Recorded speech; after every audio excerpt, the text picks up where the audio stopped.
मुख्यमंत्री म्हणून देवेंद्र फडणवीस आणि उपमुख्यमंत्री म्हणून एकनाथ शिंदे आणि अजित पवार यांनी मुंबईतील आझाद मैदानावर 5 डिसेंबर 2024 रोजी शपथ घेतली।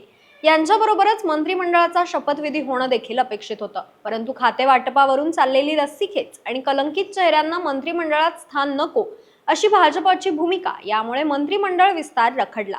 परंतु आता नागपूर हिवाळी अधिवेशनापूर्वी 11 किंवा 12 तारखेला महायुतीच्या नवीन मंत्र्यांचा शपथविधी होणार आहे। अमित शहा यांनी मंत्रिपदासाठी इच्छुक असणाऱ्यांचं मागवलेलं रिपोर्ट कार्ड आणि आता एकनाथ शिंदे यांनी मंत्रिपदासाठी इच्छुक असणाऱ्या आमदारांचं आणि माजी मंत्र्यांचं तयार केलेलं प्रगती पुस्तक यावरून शिंदे गटाचे माजी मंत्री संजय राठोड आणि अब्दुल सत्तार यांना यावेळी मोठा धक्का बसण्याची शक्यता आहे। त्यांची यावेळी मंत्रिमंडळातून विकेट पडणार यावर शिक्कामोर्तब झाल्याचं बोललं जात आहे। सोबतच नवीन चेहऱ्यांना देखील संधी मिळणार आहे।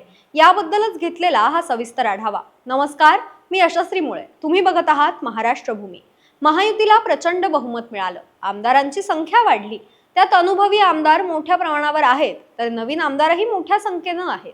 यामुळे आता या आमदारांना मंत्रिपद देण्यासाठी नेत्यांना कसरत करावी लागते।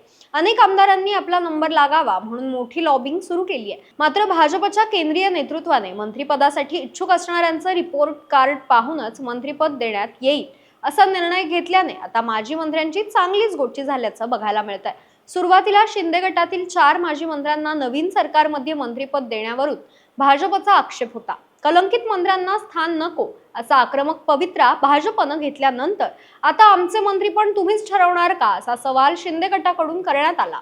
शिंदे गटातील दीपक केसरकर, तानाजी सावंत, संजय राठोड आणि अब्दुल सत्तार या 4 माजी मंत्र्यांना मंत्रिपद देऊ नये अशी भाजपची आजही आग्रही भूमिका आहे। परंतु मंत्रिपद देण्यासाठी आता शिंदे गटाने देखील एका एजन्सी मार्फत मंत्र्यांचं रिपोर्ट कार्ड तयार केलंय। शिंदे गटाच्या प्रगती पुस्तकात माजी मंत्री दीपक केसरकर आणि तानाजी सावंत हे पास झाले असून संजय राठोड आणि अब्दुल सत्तार हे 2 माजी मंत्री मात्र नापास झालेत। त्यामुळे त्यांचे यावेळी मंत्रिपद हुकणार असल्याचं फिक्स समजलं जात आहे। या मंत्र्यांमुळे मागच्या 2.5 वर्षात महायुती सरकार अडचणीत आल्याचं बघायला मिळालं होतं। या वादग्रस्त नेत्यांमुळे अनेकदा मुख्यमंत्री म्हणून एकनाथ शिंदे यांची कोंडी झाली होती। अब्दुल सत्तार यांच्या वादग्रस्त विधानांनी तर वैताग आणला होता। सत्तार यांच्या विरोधात खोटे गुन्हे दाखल करून त्रास दिला जातो असं म्हणत हिंदुत्ववादी संघटनांनी सिल्लोडमध्ये मोठा मोर्चा काढला होता। महाराष्ट्र राज्य परीक्षा परिषदेच्या वतीने घेण्यात आलेल्या शिक्षक पात्रता परीक्षेच्या घोटाळा प्रकरणात ठाकरे सरकारमधील तत्कालीन महसूल राज्यमंत्री अब्दुल सत्तार यांच्या 2 मुली व एका मुलाचे नाव समोर आले होते। त्यानंतर अब्दुल सत्तार यांच्या मुलाचे टीईटी प्रमाणपत्र रद्द देखील करण्यात आल्याची बाब उजेडात आली होती। तेव्हा भाजपने यांच्या विरोधात आक्रमक पवित्रा घेतला होता। शिंदे सरकारमध्ये सुप्रिया सुळे यांच्याबद्दल देखील अभद्र टिप्पणी केल्यामुळे सत्तार यांच्या विरोधात राज्यभर संताप व्यक्त करण्यात आला होता। त्यावेळी मुख्यमंत्री शिंदे यांनी सत्तारांचे कान टोचले होते। वाचाळवीरांना कंटाळून त्यांनी बैठक देखील बोलावली होती। लोकसभा निवडणुकीत जालना मतदारसंघात रावसाहेब दानवे यांना पराभूत करण्यासाठी सत्तारांनी उघड भूमिका घेतली होती। मागील 5 वर्षात 3 वेगवेगळ्या खात्यांची जबाबदारी सांभाळणाऱ्या अब्दुल सत्तार यांना यावेळी आपल्या मंत्रिपदाच्या कार्यकाळातील वादग्रस्त कारकिर्दीमुळे फटका बसणार हे जवळपास निश्चित मानलं जात आहे। उपमुख्यमंत्री एकनाथ शिंदे यांच्या प्रगती पुस्तकात नापास झालेलं दुसरं नाव म्हणजे संजय राठोड। दिग्रस मतदारसंघावर मागील 20 वर्षांपासून यांचं एक हाती वर्चस्व आहे। यावेळी ते काँग्रेसचे दिग्गज नेते माणिकराव ठाकरे यांचा पराभव करून विधिमंडळात पोहोचले। 2019 मध्ये ठाकरे सरकारमध्ये त्यांच्यावर वन आणि आपत्ती व्यवस्थापन कॅबिनेट मंत्रिपदाची जबाबदारी होती। त्यावेळी पूजा चव्हाण आत्महत्या प्रकरण चांगलंच गाजलं होतं, कारण या प्रकरणात संजय राठोड यांचा सहभाग असल्याचे पुरावे वारंवार समोर येत होते। भाजपने ठाकरे सरकारची चहूबाजूंनी कोंडी केली होती। भाजपच्या चित्रा वाघ, प्रवीण दरेकर यांनी तर संजय राठोड यांच्या विरोधात राज्यभर प्रचंड रान पेटवलं होतं। त्यांच्या राजीनाम्याची मागणी मोठ्या प्रमाणावर होत होती आणि शेवटी संजय राठोड यांना आपल्या मंत्रिपदाचा राजीनामा द्यावा लागला। त्यानंतर शिंदे फडणवीस सरकारमध्ये संजय राठोड यांचा समावेश करण्यावरून देखील गदारोळ झाला होता। परंतु मुख्यमंत्री असणाऱ्या शिंदेंनी त्यांच्यावर अन्न व औषध प्रशासन मंत्रालयाची जबाबदारी सोपवली। पुढे अजित पवार सोबत आल्यानंतर संजय राठोड यांच्याकडे मृद व जलसंधारण हे खाते आले।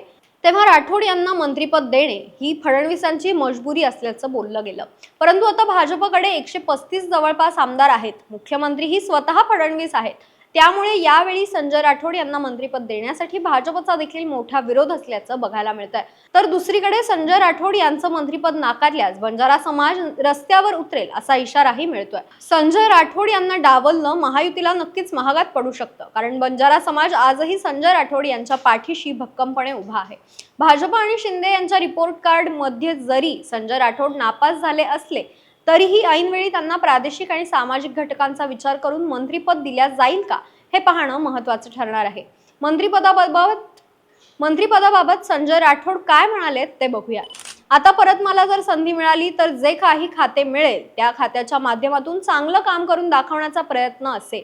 आमचा पूर्ण विश्वास आमचे मुख्य नेते सन्माननीय एकनाथ शिंदे यांच्यावर असून त्यांना आम्ही पूर्ण अधिकार दिलेले आहेत। त्यांची जी काही भूमिका राहणार आहे त्याला आमचं समर्थन आहे, असं वक्तव्य संजय राठोड यांनी केल्यामुळे आता एकनाथ शिंदे यांच्या भूमिकेकडे लक्ष असणार आहे।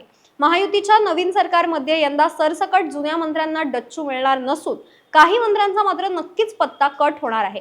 यावेळी नवीन प्लस अनुभवी अशा स्वच्छ प्रतिमेच्या चेहऱ्यांना मंत्रिमंडळात संधी देण्याची रणनीती महायुती आखत असल्याचं सांगण्यात येत आहे।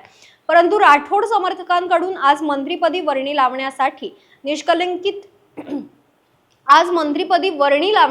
निष्कलंकित चेहरा नेमका कोणता आहे असा प्रश्न उपस्थित केला जातोय। उपमुख्यमंत्री शिंदे यांच्या प्रगती पुस्तकात गुलाबराव पाटील, उदय सामंत, दादाजी भुसे, शंभूराज देसाई या जुन्या चेहऱ्यांसह भरत गोगावले, प्रताप सरनाईक, अर्जुन खोतकर, विजय शिवतारे, संजय शिरसाट हे 5 नवीन नेते पास झाले असून त्यांचं मंत्रिपद फिक्स मानलं जात आहे। तर दुसरीकडे संजय राठोड आणि अब्दुल सत्तार या 2 माजी मंत्र्यांबाबत नकारात्मक अहवाल देण्यात आलेला असताना आता दोघांची मंत्रिमंडळात विकेट पडणार आहे। महायुतीवर या निर्णयाचा काय परिणाम होऊ शकतो याबद्दल तुमच्या प्रतिक्रिया काय ते आम्हाला कमेंट्सच्या माध्यमातून नक्की कळवा। धन्यवाद।